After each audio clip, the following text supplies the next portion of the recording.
after that 2008, it went so fast because he totally grabbed me like his little brother. You see what I mean? R. Kelly took me like his little brother. Though I recall times he would ask me questions. How's your family back home? So he would ask me personal questions about my family. Your family, how many people in your family? How many kids your mom had, and things like that. So we became like, we'll go to the gym. He will take me with him, and I would have his bag. I would always have his bag, his jewelry, his thing with me. And some of the people around him hated that. They didn't like it. So I mean, and after that, in early 2009, so I was going through that was the time I couldn't, I had like a balance at school, so I couldn't go back to school the next semester, the next year. And I'm like, I'm gonna take a break or whatever, and I'm just gonna work and just have fun and try to make some money so I can go back to school. And then at the parties, not at the parties, because I used to not at the parties. I used to come also during barbecue times, during the day barbecue, and I would talk to him. He's like, John, how's your school going? He was always concerned about my life. I was like, school is good and whatever, but I'm not going to school this year because I gotta work and just find some money and go back to school. And he's like, okay, what are you doing this year? I'm like, I'm not doing anything. And I'm like, by the way, I want to ask you if I can jump on a tour with you. And he's like, you know what? Yes, come on. Yeah, he asked Tom, the manager, put him on, so he's on a tour. He's going on a tour with us. And that's when in 2009, I think, September 2009, I jumped on a tour with them, Ladies Make Some Noise tour. So we started going on the tour, and I think a week on our road, and we are at the gym, and we were talking, and he asking me questions. You want to go back to school next year? I'm like, yeah, King, because I call him King R&B, King of R&B. Yeah. But I want to go back to school and things like that because my mom is worried and everything. So I wish I could, I'm gonna make some money or whatever and things. And he's like, okay, you want to work? I'm like, yeah, I can. If I can do something on tour, I will do it. He's like, okay, you're gonna be my assistant. Okay. Which means you're gonna be with the manager. Wherever I do, wherever I go, you will be with me. Okay. So meaning that there was the manager and there was me. Okay. Who was the manager at the time? The manager at the time was a white guy, Tom. His name is Tom. I remember Tom. So, and we were every day together, Tom and I. And he told Tom, I want you to teach John everything. Whatever you do, show him. So I mean, I think I saw it kind of like, maybe he's got some visions for me and everything. And he told Tom, I want you to do something. Get with John and call his school, ask them. That's what amazes me until today. I will never forget it. Forget it. I will never forget what Rob did for me.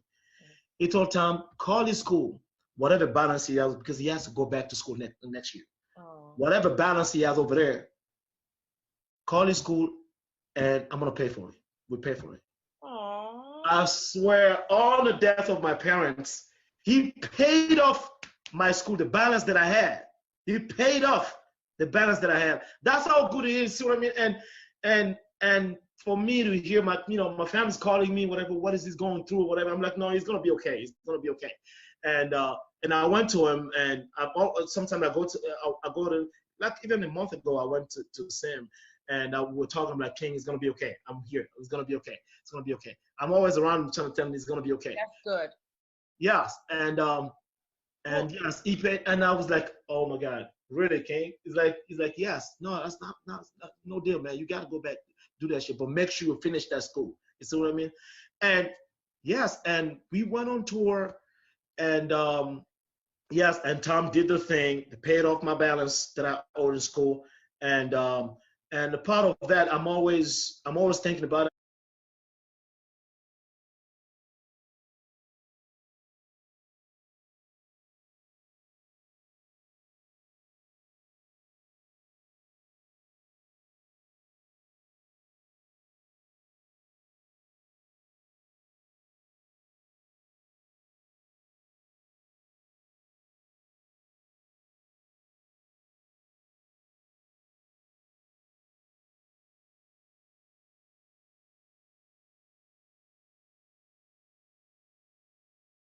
multiple attorneys representing R. Kelly, who's facing multiple charges in several states.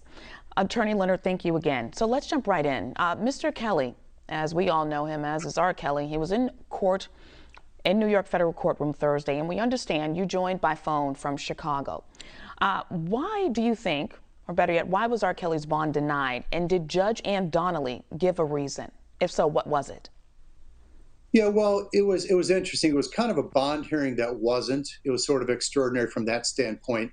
Traditionally in a federal court bond hearing, you spend your time arguing about why the person is not a flight risk and why they're not a danger to the community.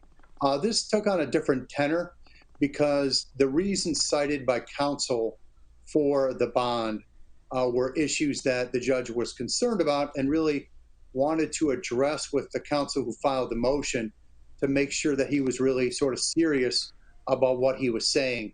And, she sort of started out by questioning him about whether he was really serious that he believed the MCC Chicago had been eavesdropping on his FaceTime meetings with counsel and his in-person meetings. And so because that's a real serious issue. If it were true, you could get a case dismissed. And, when that happens at any jail, anywhere, that's, cause for alarm and cause for overturning, hundreds of cases. So she was sort of taken aback by that allegation. And, really the only response that the counsel had was that my other attorney, Ms. Blank Becker, told me that she thought it was true. And really, obviously, the judge was not pleased because if it were true, it would be something that would lead to criminal charges and that sort of thing.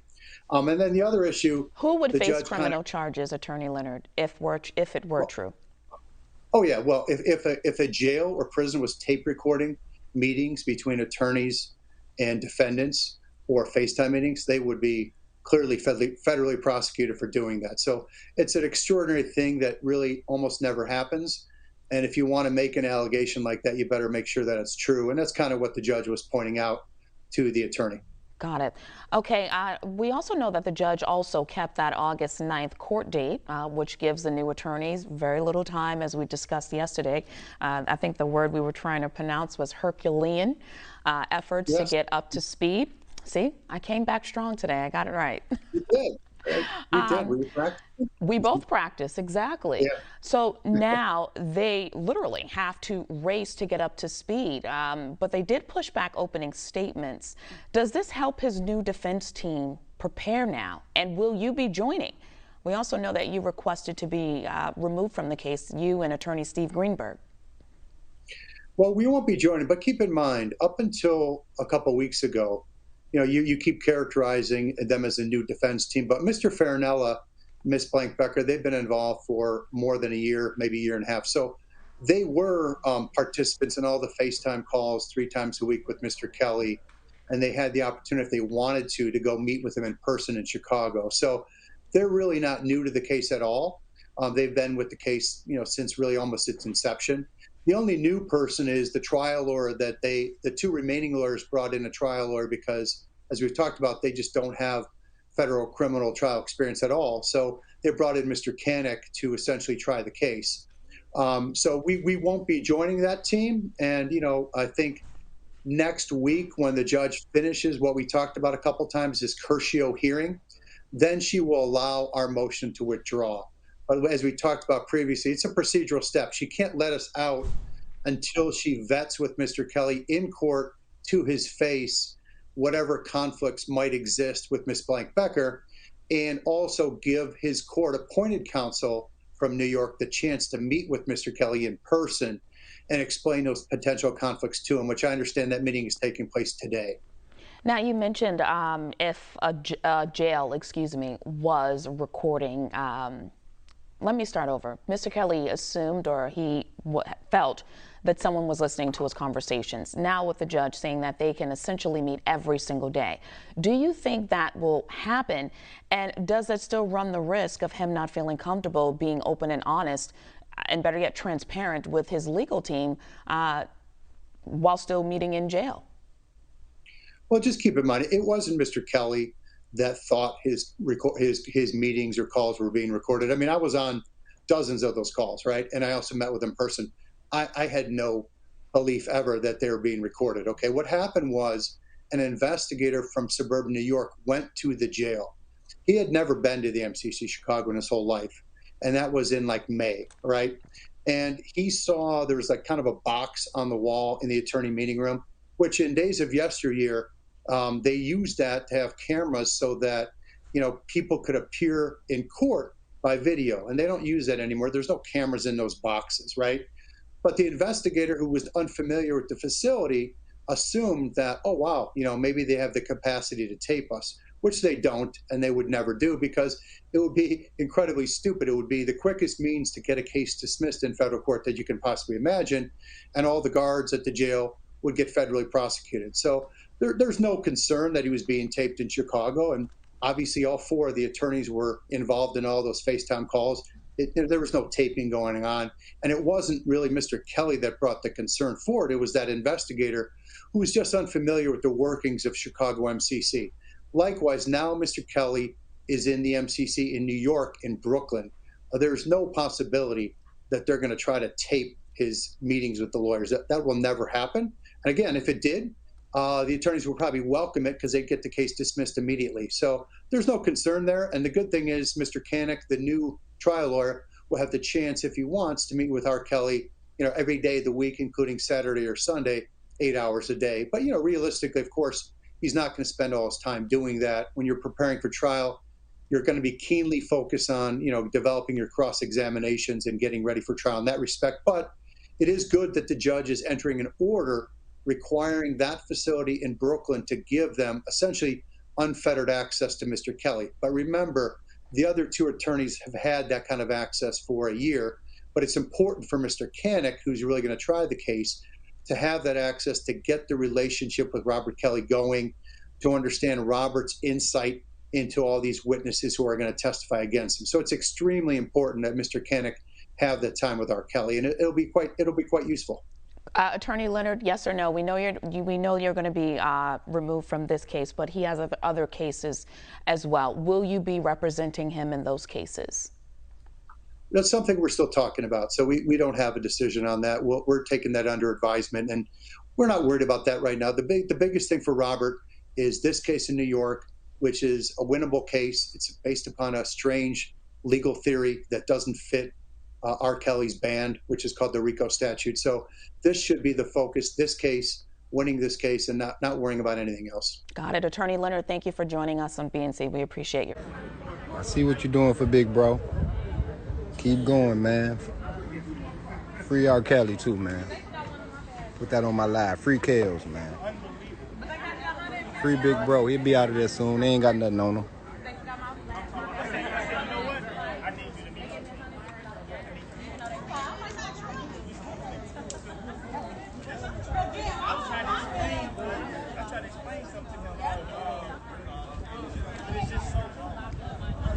Y'all seeing the magic transpire. So when y'all see this on 9 Mag, on Black Ink Chicago, seen it here first.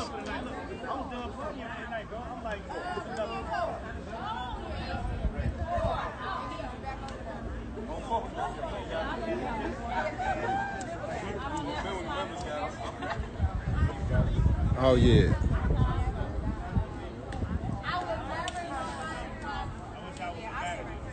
Mikey Jets.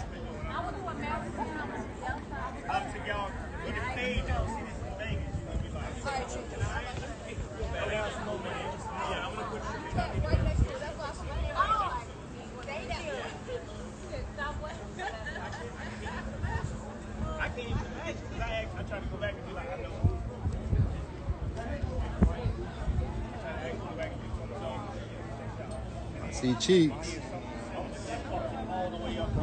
Love Mike, bro. You got to come through there, bro. You already know you got to bless the spot.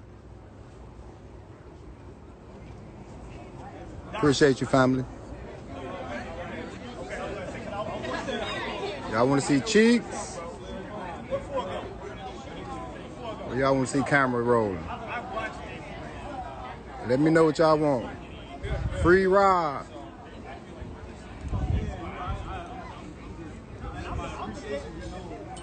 They owe him an apology, man. They gonna owe him a big apology. Y'all let the internet send y'all off.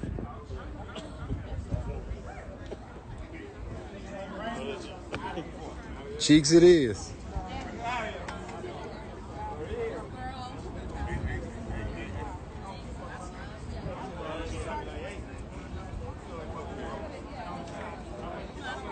Yeah, they back together, baby girl. Yeah.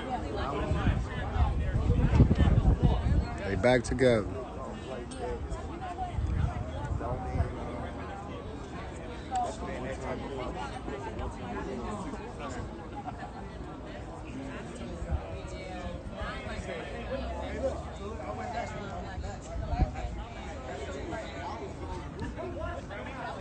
Hey, y'all ain't realized music ain't been the same? The music game ain't been the same.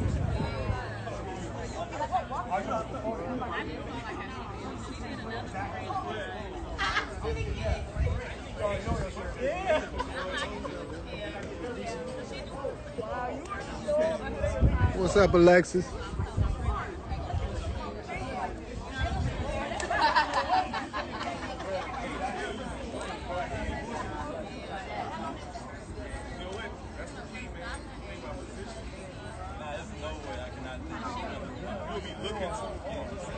You'll be looking too hard. You know what I'm saying? That's what I'm talking about. Like you'll look, that's what you want to do. Sure, you ain't got nothing to do with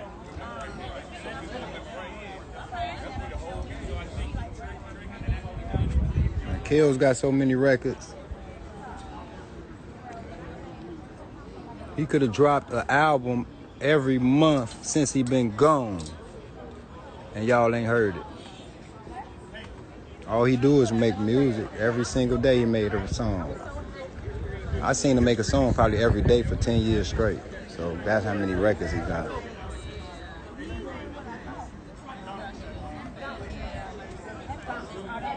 I'm blessed.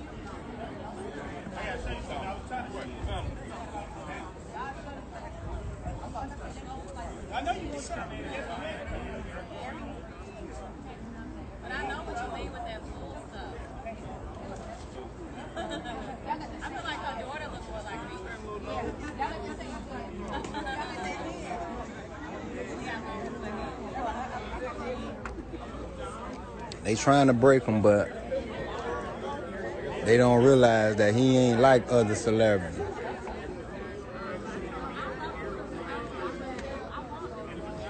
He's street.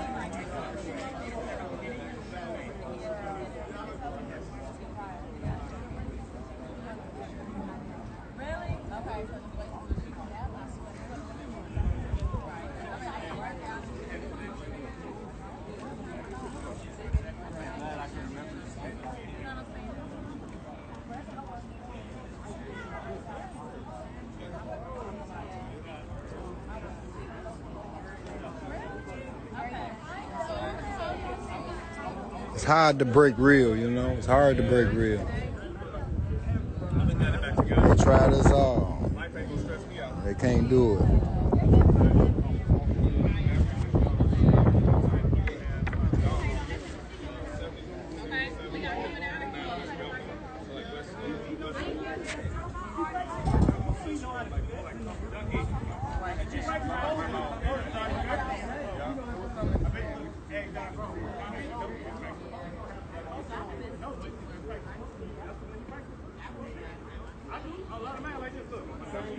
Straight up, Keisha. I already know it. Ain't too many of them on the internet though, boy. It's crazy.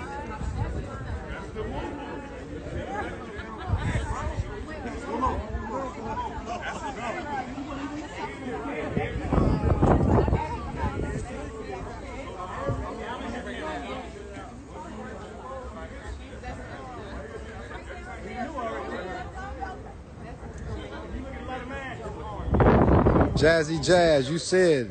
You can survive Chi-Town, you can survive anything. You know we worldwide.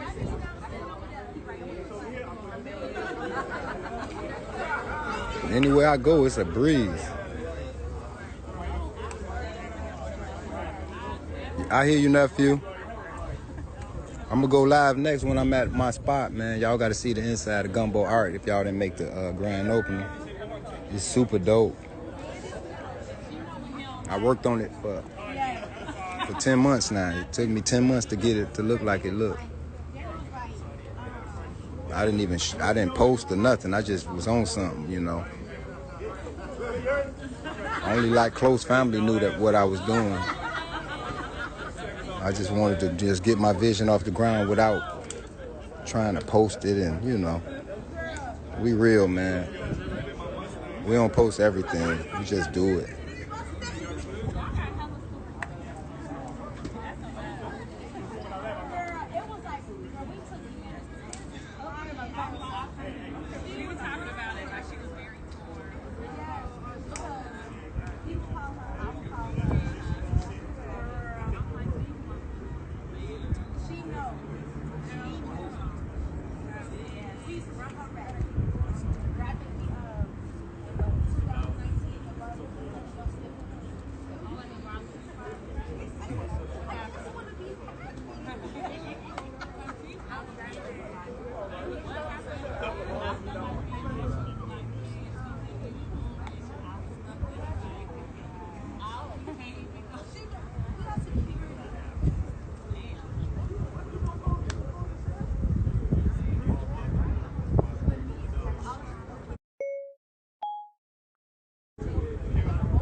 I love my city, man.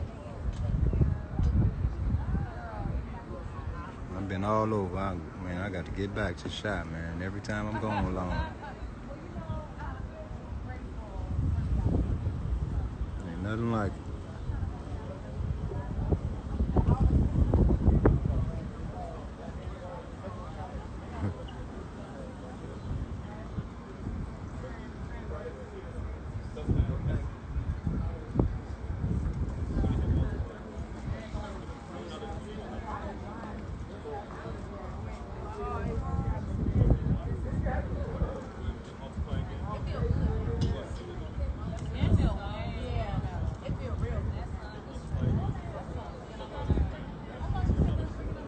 JB, love you, family. Come on back, man. Know I got how you bless the shop. I don't even want to do a tat in there yet unless you walk in. Yeah, this on the rooftop of Lacuna. They filming their first episode.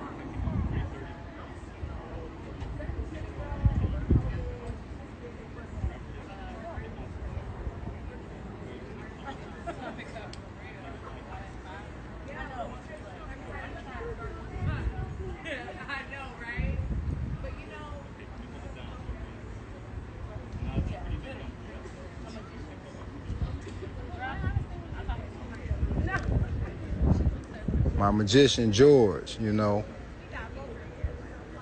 I hired George when All-Star Weekend was in Chicago. When me and Jabba had the spot at Bureau Bar, we hired George. His magic was so unbelievable. And just from there, I just started plugging him with everybody, man. Because you know if he blew my mind, I knew he can blow anybody's mind with that magic. So now they want him to come and do something on their show.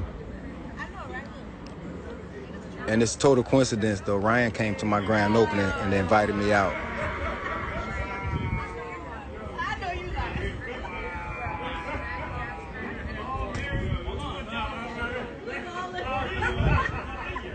Keisha, I swear, I'm finna get the magic trick.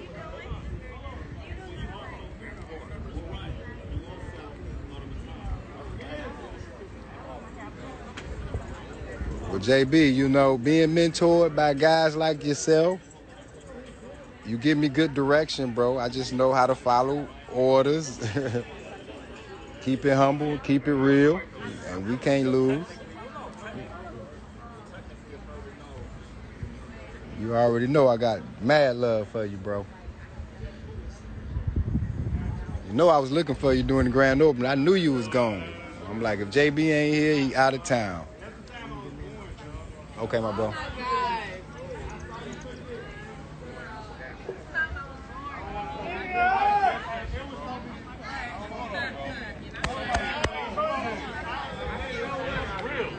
Look, George over there blowing their mind on camera now.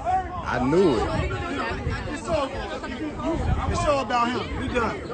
It's over. He said the show about him is over with. George owed me his first check.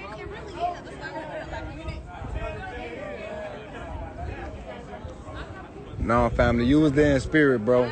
I stood in your place, bro. I promise you that. You ain't got to be there, man. I know the love.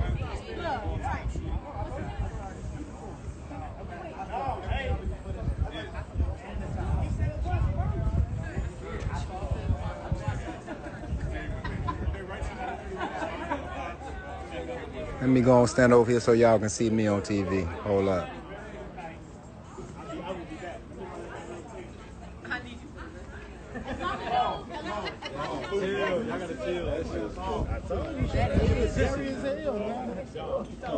Yeah, I'm scared of him, man. I'm scared of that, bro. I be telling him, bro, I'm scared of him. When I can't figure out what's going on in anything in life, I'm moving the fuck around. You a smart man. That's how we survive this city.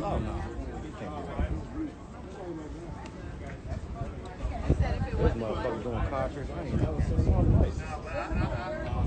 She had a car in her shoe, take her shoe off. JB, I hear you. That's why Once again, free Robert Sylvester Kelly. And August 6th and August 7th, Daddy Lolo will be holding a march going to Sony and Lifetime to bring awareness for Robert Sylvester Kelly, which will be on a Friday and a Saturday. Hope everybody can make it. I will try to put the time and the colors for the shirts for Friday and Saturday in my next video. But stop listening to the rumors that you hear about Daddy Lolo this, Daddy Lolo that. And also shout out to Bubba Rubrics for putting out the truth. Same thing that we're all saying.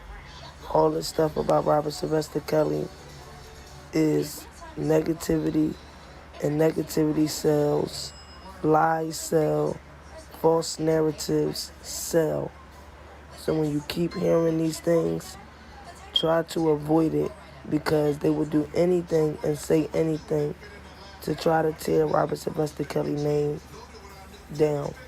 Also, people that really support him and that's really stamping, doing positive stuff for him, they will try to sabotage it, and they will talk down on these individuals, because in all reality, they are doing nothing for Robert Sylvester Kelly.